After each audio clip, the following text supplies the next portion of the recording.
Que alegria ter você aqui em mais um episódio do Barra Life Talks. Eu sou a Márcia Tavares e esse podcast foi criado para levar até você conhecimento relevante e inovações em saúde e bem-estar. Hoje a gente vai falar de um tema que não só está na boca das pessoas, como também virou preocupação para muita gente, principalmente quando a gente fala de emprego. Mas eu vou trazer duas percepções aqui que eu tô, assim, felicíssima de poder contar com esses dois convidados, porque a gente vai falar sobre um tema altamente tecnológico, moderno, e vamos ter duas visões de dois profissionais que pertencem a duas gerações completamente diferentes. Então, para falar sobre os desafios da inteligência artificial na medicina, eu vou receber o Dr. Mário Novaes, que, além de médico, é mestre e doutor em medicina pela UFRJ e tem vasta experiência na divulgação científica e em gestão de serviços de saúde. Seja muito bem-vindo.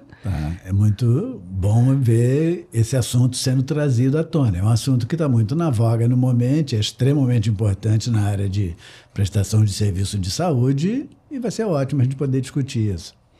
Eu acho que, tenho certeza, não acho não, vai ser sensacional. E também quero convidar para essa nossa conversa o também Mário Moore, que é médico também formado pela Universidade Federal do Rio de Janeiro, mestre em medicina pela Universidade de Lisboa e certificado em inteligência artificial em saúde pela Stanford University. É bom que não dá trabalho de pensar o nome dos convidados. Mário, seja muito bem-vindo. Boa tarde, pessoal. Muito obrigado pelo convite. Gostaria de poder contribuir com algum conhecimento em inteligência artificial para quem está em casa aí e tem muitas dúvidas nesse assunto. Temos grandes expectativas aqui, porque a provocação do episódio de hoje é justamente saber desses dois especialistas se a inteligência artificial está realmente pronta para transformar a medicina ou se a gente está supervalorizando a que a gente vai chamar aqui de vez em quando de IA, inteligência artificial, tá? E aí eu queria começar até pedindo para a gente bem alinhar todo mundo e te perguntar, Mário, o que é inteligência artificial e por que esse tema está ganhando tanto espaço na medicina nos últimos anos? Tá bom. A inteligência artificial nada mais é do que matemática aplicada para a obtenção de resultados. São algoritmos que resolvem questões. Esse tema tem ganhado muita relevância nos últimos tempos por conta de três fatores. Primeiro, a gente tem um poder computacional muito grande atualmente. Segundo, a área médica produz muitos dados. E terceiro, os algoritmos se tornaram cada vez mais sofisticados, sendo capazes, então, de reconhecer padrões sutis entre os dados. E para quem não sabe o que é algoritmo, eu ouvi num podcast essa semana sobre longevidade uma forma muito interessante de falar assim, gente, algoritmos são códigos estruturados, mas códigos já existiam há milênios, né? A gente está agora utilizando eles de uma outra forma. Então, e aí o mais interessante é que tem várias aplicações, né? Uma delas, como você está falando, é a medicina. Muita gente, na verdade, imagina, quando a gente fala em inteligência artificial, que a gente está falando daqueles robôs fazendo cirurgias, muitas vezes, sem comando humano, sozinho, aquela coisa que mais parece filme do que realidade, né? Mas, na prática, como é que a gente está usando a inteligência artificial na medicina? Uma coisa interessante também é que a inteligência artificial não é tão nova assim. Na verdade, ela vem desde 1940 e pouco, então são mais ou menos 80 anos já. Ela ficou mais conhecida a partir de 2022, quando foi lançado o ChatGPT.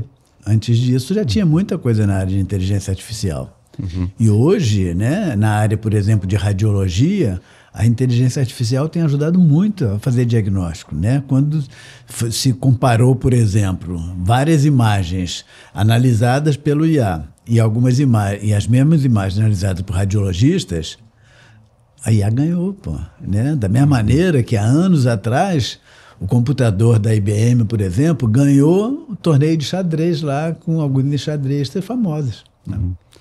Basicamente, quando a gente fala disso, a gente está falando de uma área conhecida como visão computacional. As imagens, elas conseguem dar muitos dados para a gente. Uma imagem de uma tomografia, por exemplo, dá muitos dados estruturados ou não estruturados que podem ser interpretados pela inteligência artificial. Eu vou trazer um exemplo. No Reino Unido, eles aplicaram no sistema de saúde deles, público, uma inteligência artificial para analisar a tomografia de crânio de pacientes com suspeita de AVC.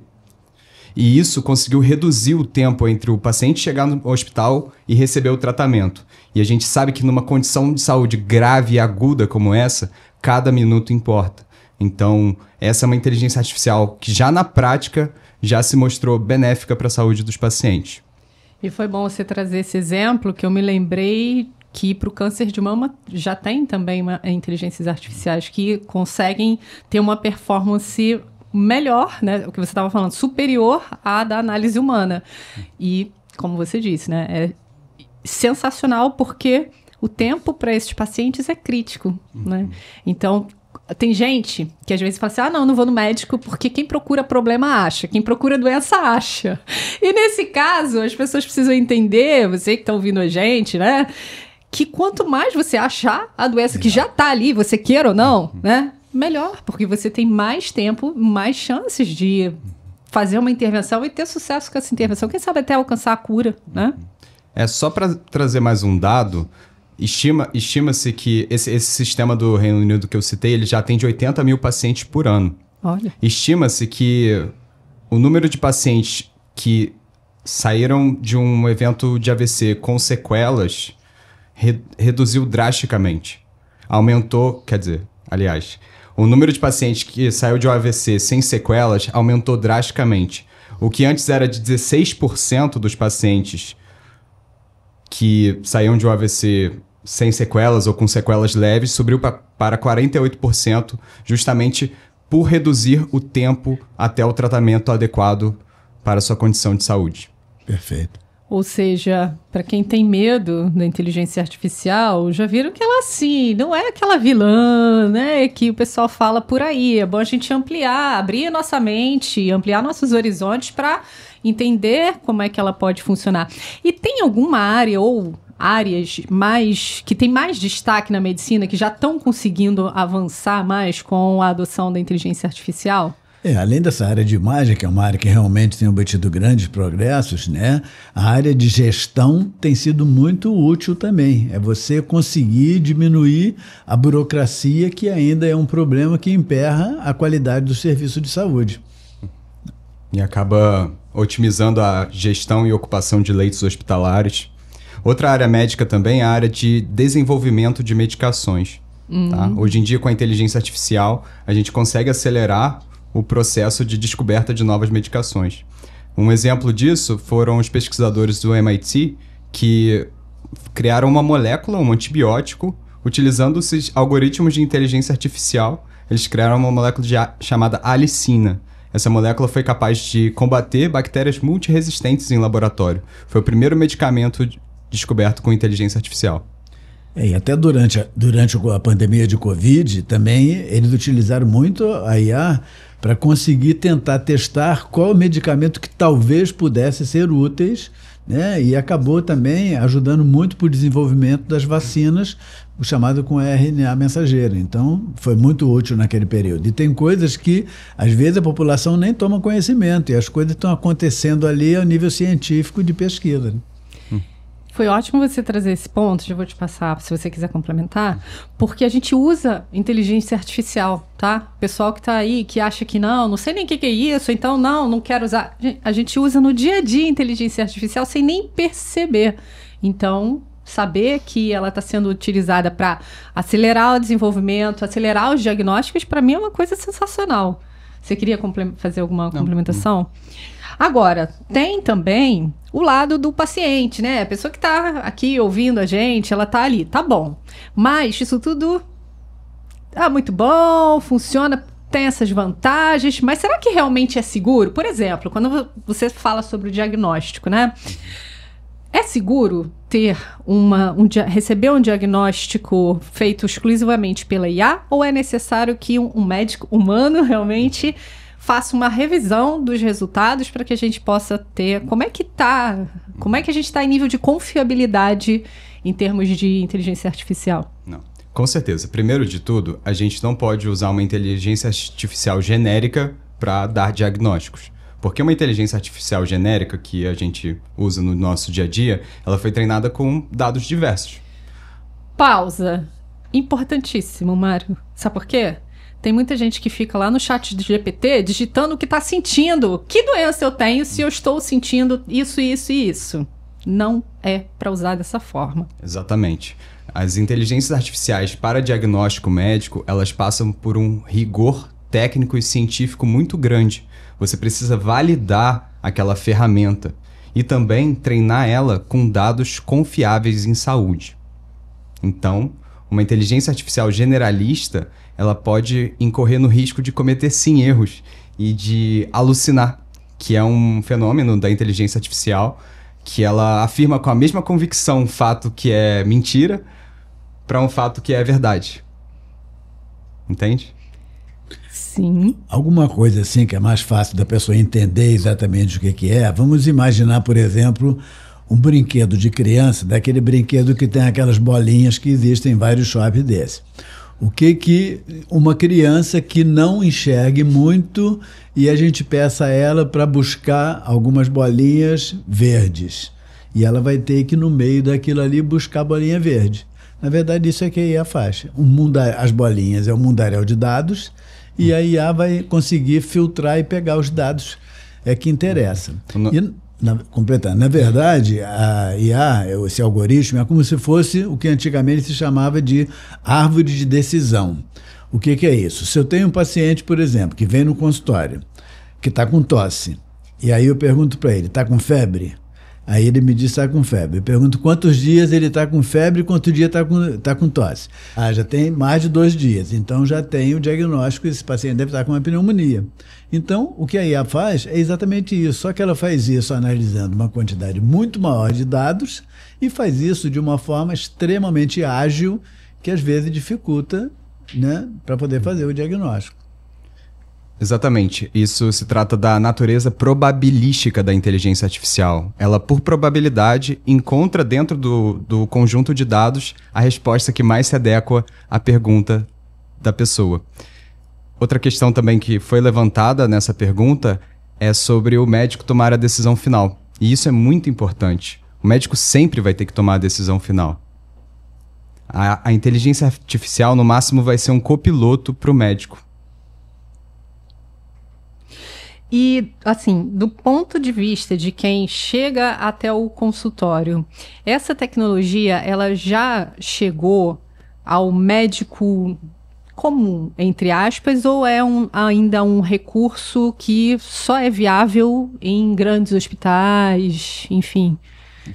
Ela já chegou, na verdade, né? E uma coisa que é interessante é que o paciente já começa a aceitar mais a utilização da tecnologia. E com isso, o paciente vai acabar tendo um tratamento mais bem feito. Porque você imagina, por exemplo, que um paciente chega com uma suspeita de uma lesão numa articulação, uma artrose, por exemplo, né? Eu, como médico, talvez não esteja muito acostumado com as artroses, mas se eu conseguir consultar aí ali, vou saber o seguinte: quais são os diagnósticos diferenciais que eu preciso para poder saber se é uma artrose? Qual o exame que eu preciso solicitar? E à medida que eu vou participando isso com o paciente, eu como médico vou participando isso com o paciente, ele vai acabar ficando mais seguro. Então não preciso, como médico, esconder que nós estamos utilizando a inteligência artificial. Né? E isso vai trazer uma das grandes qualidades da IA na área da medicina, que é que a assistência de saúde seja mais participativa, seja menos, né, o médico mandando só, né, o paciente participando, porque na verdade hoje em dia, quando a gente vai ao médico e o médico dá um diagnóstico, quando eu vou para casa, a primeira coisa que eu faço é ir para a internet para buscar no Google ou em qualquer outro lugar mais informação da doença. Só que isso vai permitir que a assistência à saúde seja cada vez mais participativa. Sim. A gente tem que lembrar também que existem inteligências artificiais voltadas para a área da saúde que são já disponíveis para os médicos. A gente usa muito o UpToDate e ele tem uma inteligência artificial que procura, dentro da base de dados deles, as informações que a gente está buscando. Ou Open Evidence, que são inteligências artificiais voltadas justamente para essa área de saúde e de artigos científicos. Entendi. Agora, tem uma coisa interessante aqui, Mário, você trazendo agora, e a gente também conversando antes nos bastidores, né? Que é, quem é o médico, a médica que vai usar? Porque aqui a gente tem uma quebra de paradigmas, né? A gente está falando sobre inteligência artificial com uma geração da qual, de fato, a gente espera um conhecimento em IA, e trazendo a sua geração em que as pessoas acreditam, né, pelos vieses e os estereótipos delas, que, teoricamente, não é um tema para a sua geração. Então, qualquer médico consegue usar essa tecnologia? Esse vai ser uma das dificuldades da gente conseguir implantar a IA em todos os níveis na área da saúde. É a cultura do médico mais antigo. Porque os médicos mais novos, como o Mário aqui, que é de um momento mais digital, quer dizer, já foi treinado jogando videogame quando era criança, né? Fica muito mais fácil a ele poder interagir com a informática, né? E para o médico mais antigo, isso é difícil. E quando cria essa barreira, o próprio médico bloqueia um pouco essa entrada, né? Só que ele não vai conseguir bloquear tanto, porque chega numa hora que a pressão vem do paciente, o paciente exige isso dele, então ele vai ter que se acostumar. Mas vai ser uma barreira que vai ter que ser vencida, com certeza absoluta. E você é prova de que isso é perfeitamente possível, porque você já venceu e está aqui como especialista convidado, né? Então, muito bom. Você disse em um outro podcast que você gravou que a diferença do médico de maior destaque para um médico mediano, né, é que o médico de mais destaque, ele normalmente acumula camadas de conhecimento que vão para as finanças, administração. Você acha que a IA, ela entra como uma camada dessas que vai diferenciar os médicos? O que é interessante é que, por exemplo, olhando o lado do médico, né, hoje nós temos mais ou menos 40 mil médicos formandos por ano no Brasil. Isso significa que a concorrência cada vez é maior. E o médico precisa se destacar nisso. Ele vai precisar se destacar de algumas maneiras, né? Ele vai ter que ter um nível científico interessante. Mas isso, quando ele faz a residência médica, que é o treinamento em serviço, a maioria dos médicos, em termos de atendimento das coisas básicas da saúde, eles se nivelam. Aí entra, para competir no mercado, as chamadas habilidades comportamentais, então os chamados soft skills, né? Isso aí a pessoa tem que desenvolver, é simpatia, empatia, network, relação humana, etc. Né? E aí, em terceiro lugar, vem os conhecimentos mais específicos. Ele precisa conhecer um pouco de administração, um pouco de marketing, um pouco de informática, um pouco de finanças, um pouco de mídias sociais, para ele conseguir se colocar no mercado. E aí, então, a inteligência artificial pode ajudar muito ele nesse terceiro item, que é a parte de conhecimentos administrativos, para compensar uma deficiência que existe na nossa faculdade, que é de não ter nenhuma orientação sobre isso, além da parte técnica que é fornecida na faculdade. E é interessante que a gente, como paciente, né, a gente também entenda, quando a gente vai escolher um médico, hoje em dia as pessoas escolhem o médico como? No passado era uma recomendação, né, aquele médico foi indicado, ou o médico da família e tal. Hoje em dia a gente entra no Instagram, se a pessoa não tem Instagram, a gente nem vai, né, as pessoas, e tem que ter muitos seguidores, porque se não tiver, então a gente associa a quantidade de seguidores e de posts, né, à capacidade técnica do médico, que não tem nada a ver uma coisa com a outra. Muito pelo contrário, às vezes um médico excelente não consegue nem ter tempo para postar coisas, né? E se a gente conseguir entender que a IA pode diminuir a burocracia e permitir que o médico consiga ter uma relação com o paciente mais de interação maior, ele pode desenvolver uma das coisas que é fundamentais hoje em termos de crescimento do médico, em termos de mercado, que é o chamado encantamento. O que a gente precisa que os médicos aprendam para poder competir no mercado, que ele aprenda cada vez mais a encantar pessoas, encantar pacientes. Não importa se é um paciente pobre, se é um paciente rico, ele tem que desenvolver esse encantamento. Então, a partir do momento que a burocracia foi diminuída pela IA, e ele pode se dedicar mais à relação com o paciente, ele vai desenvolver essa capacidade de encantar, que vai ser altamente importante no mercado de trabalho, no mercado dele. Uhum. E tem a questão também, que a gente estava falando, o mesmo tempo que a gente ganha acelerando um diagnóstico, o médico também vai ter um tempo extra aí que vai sobrar de tarefas que ele vai poder transferir para a inteligência artificial, né? Você usa a inteligência artificial no teu dia a dia, Mário? Uso diariamente e atualmente estou desenvolvendo soluções personalizadas para justamente ajudar o médico a reduzir um pouco as burocracias que ele enfrenta no dia a dia. Um caso de uso muito comum são os transcritores de inteligência artificial. O médico, hoje em dia, ele pode gravar a consulta, claro, com consentimento do paciente, não precisa digitar nada, e ao final da consulta, a inteligência artificial interpreta o diálogo e monta a documentação médica, que é uma carga administrativa, burocrática e que consome tempo do médico, permitindo que ele faça uma consulta mais humana, olhando no olho do paciente. Imagina, por exemplo, se você estivesse numa consulta, o médico não anotasse nada na consulta, acabasse a consulta, ele gravasse no computador ali o que foi a consulta e daqui a algumas horas você recebesse em casa um resumo da tua consulta, da tua receita e do seu diagnóstico e de como vai ser a sua evolução em relação a uma doença. Fantástico, né? Exatamente. Isso dá um poder enorme para o paciente, para ele entender cada vez mais a sua condição de saúde. Ele entender exatamente o que ele tem. Porque às vezes o médico fala com uma linguagem que é difícil para o paciente entender. Uhum. Fala com uma linguagem muito técnica e o paciente vai para casa e ele não absorve aquele conhecimento.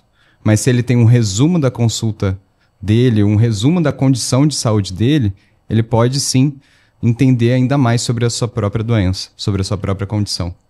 Eu fiz consultório de pediatria durante 15 anos, agora não faço mais. E uma das coisas que eu achava que realmente ajudava muito era no final da consulta eu dizer para a mãe o seguinte: seu filho está ótimo, não podia ser melhor do que isso. Era a frase final para encerrar uma consulta quando a criança estava bem. Por que isso? Porque a maioria das vezes a mãe levava a criança sozinha, sem o pai. E quando ela chegava em casa, o pai queria saber como é que foi a consulta. E ela não sabia mais nada do que o médico tinha falado. Então, quando ela ficava com essa frase, ela chegava para o marido, elas relataram isso para mim depois, chegava para o marido e dizia o seguinte: o doutor falou que estava tudo ótimo, que não podia ser melhor. Pronto. Perfeito, sensacional.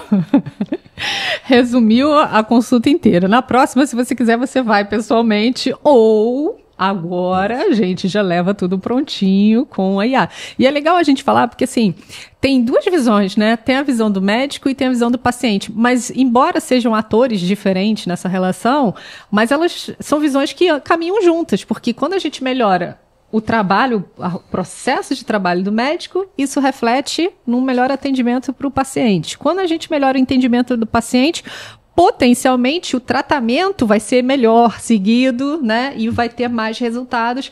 Então, acho que é um ciclo que com a intervenção da IA, a gente tem muitos ganhos, né?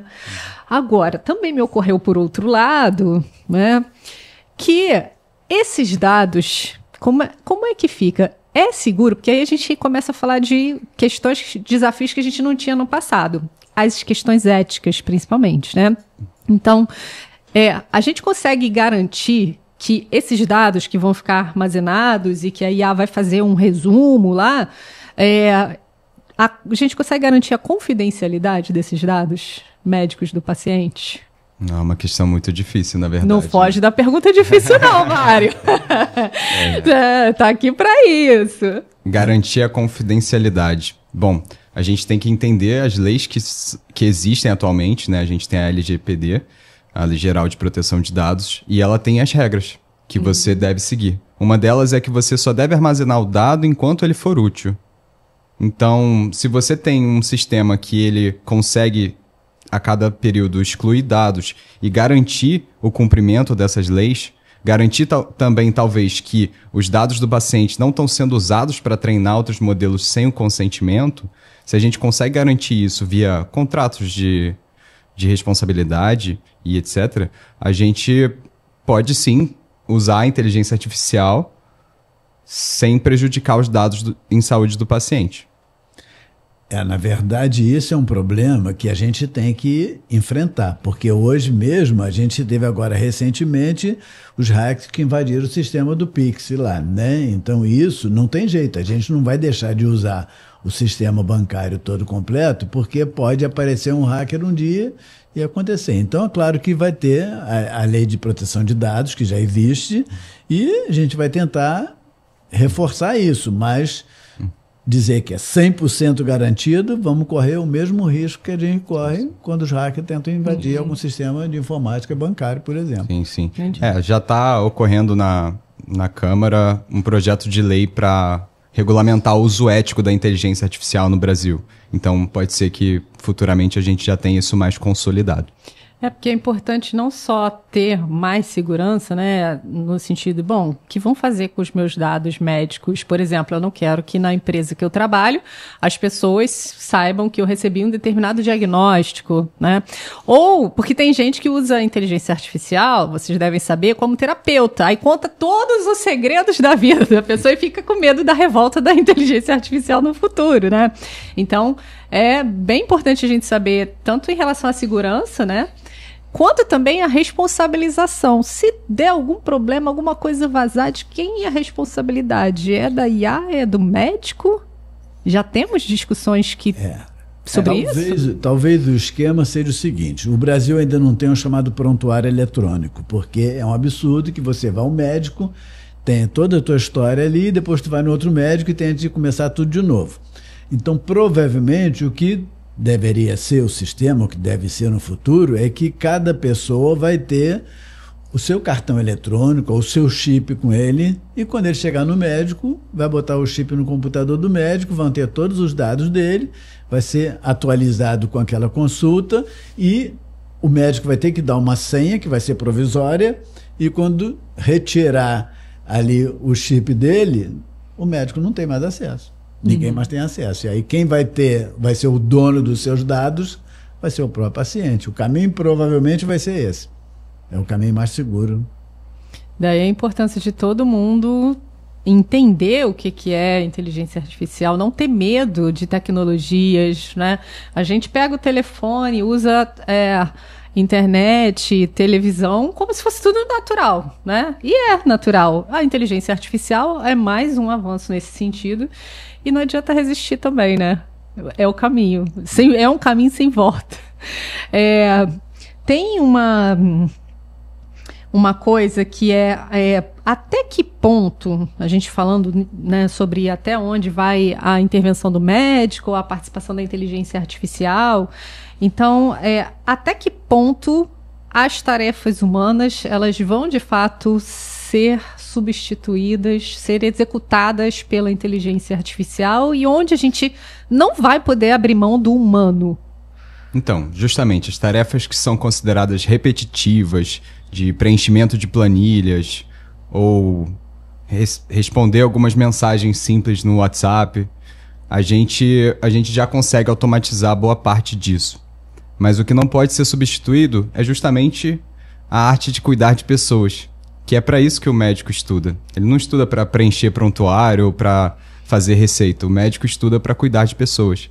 E aquele toque humano, a parte emocional vai se tornar cada vez mais importante, justamente porque essa parte é insubstituível. A inteligência artificial ou nenhum robô, na minha visão, jamais vai conseguir substituir isso. Não é a opinião de alguns sonhadores cientistas, que acham que essa parte também vai ser substituída pela máquina.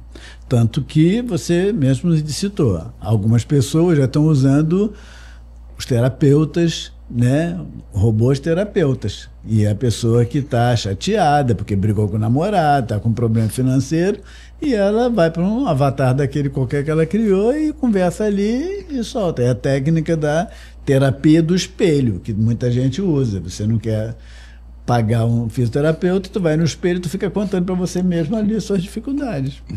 E isso tem, inclusive, gerado grandes discussões, né? Porque, principalmente entre adolescentes, o adolescente cria uma relação com a IA, e a gente tem uns casos recentes de suicídio, né, que vieram a partir de conversas com inteligência artificial. Então, assim, é bastante sério essa... Mas por outro lado, também um desafio, né? Aquela coisa que a mãe... você não, porque você nasceu em outro... muito recente. Mas a mãe fala assim, não anda na rua com estranho, não fala com estranho, não é? Minha mãe sempre fala, não fala com estranho, não aceita nada de ninguém na rua que você não conheça.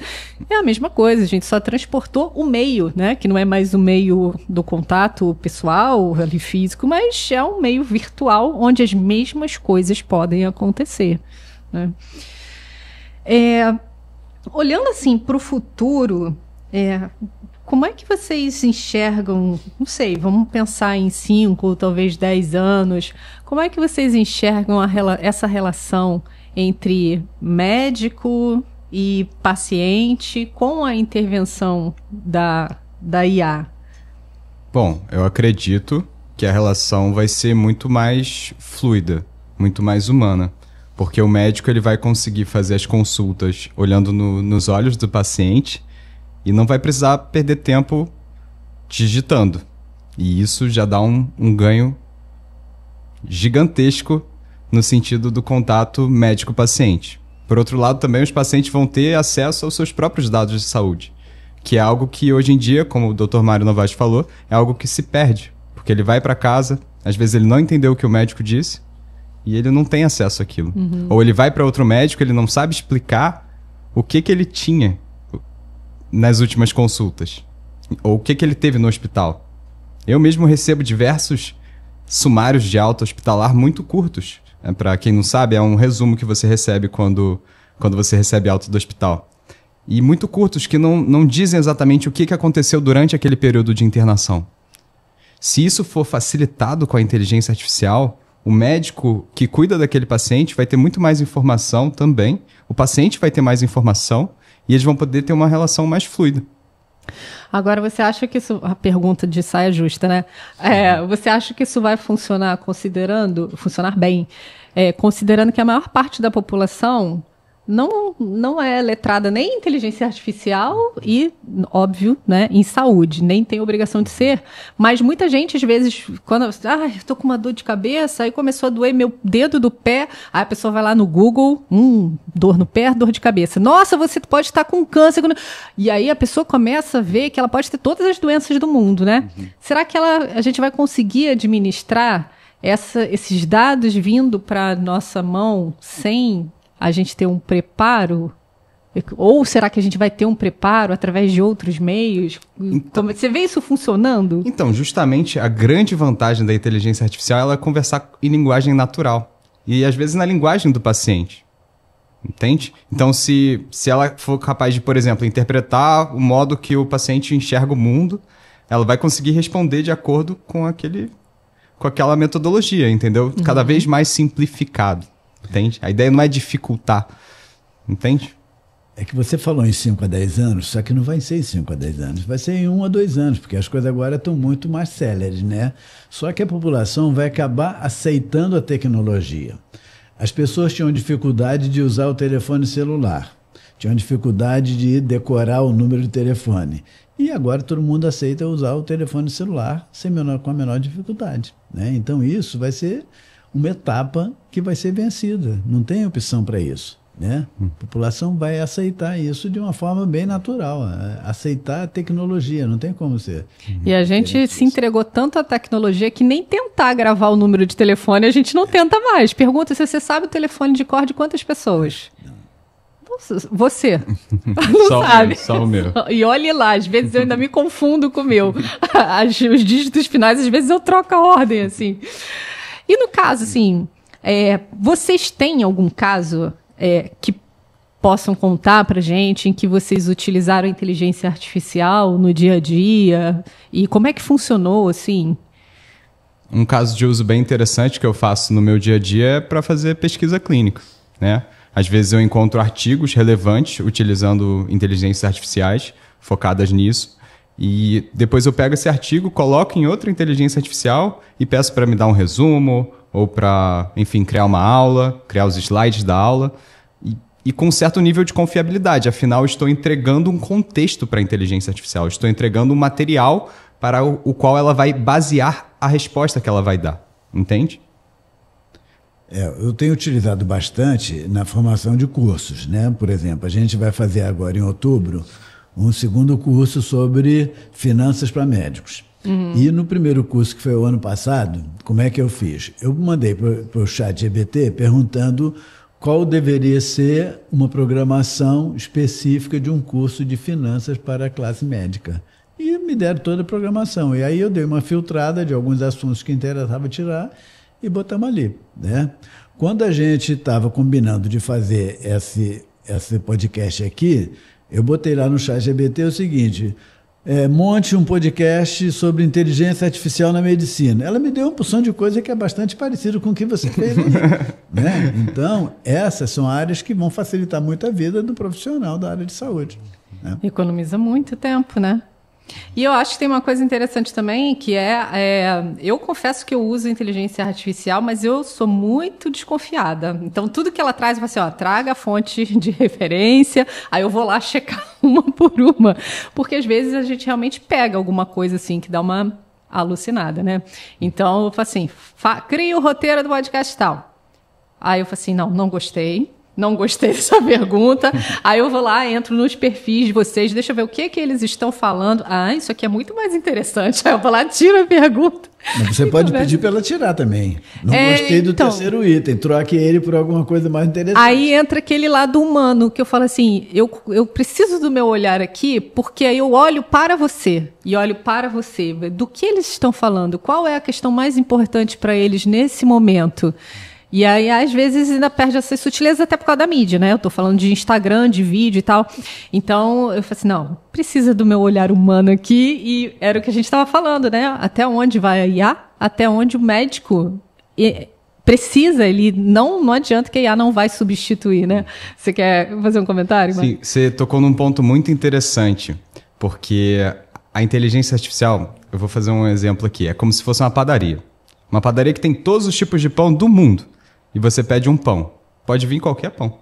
Mas se você pede um pão francês, eles podem te dar uma baguete, porque na França, pão é baguete. Mas se você pede um pão francês, dá a receita do pão e, eventualmente, dá um pedacinho do pão francês que você quer, ele vai te entregar muitos pães franceses do jeito que você quer.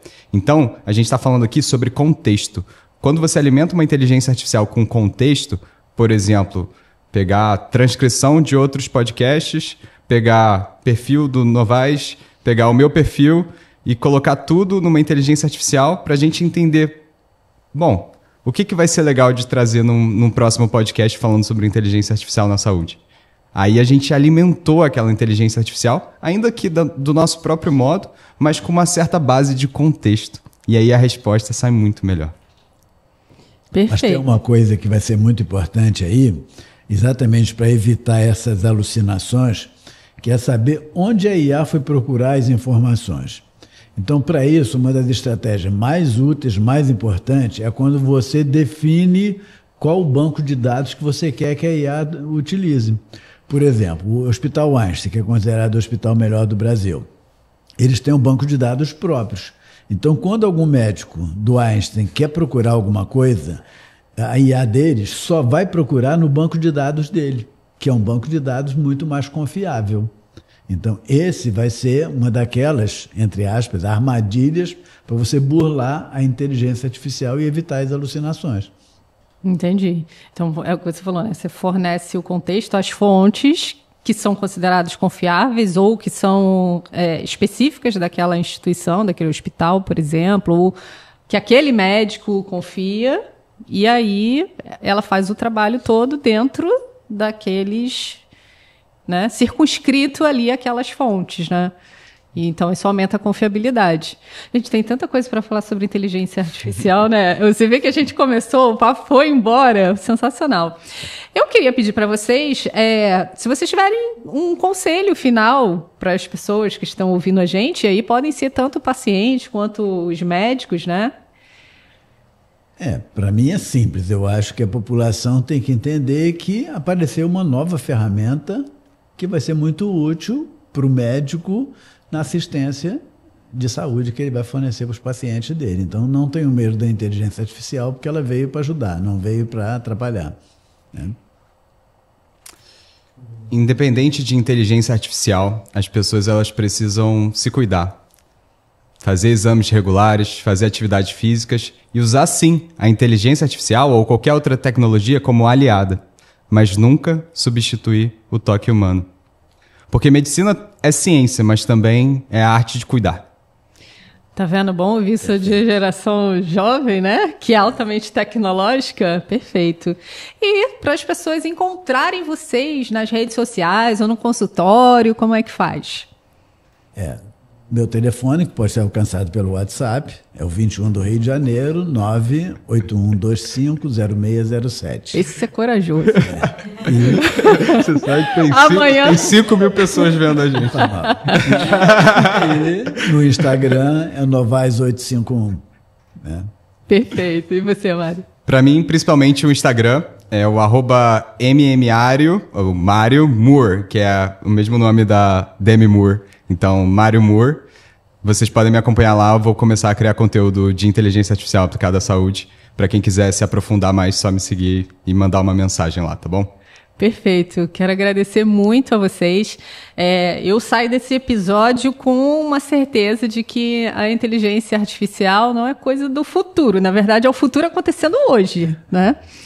E muito obrigada, doutor Mário Novaes. Muito obrigada, doutor Mário Moore, igual da Demi Moore. Foi sensacional a nossa conversa, eu gostei muito. Obrigada a você que está assistindo a gente. Encaminhe esse episódio para alguém que vai gostar de saber um pouco mais sobre inteligência artificial. Segue a gente no Instagram, no @LifeMedicalCenter, e a gente se vê no próximo episódio com mais um tema inovador sobre saúde e bem-estar. Até lá!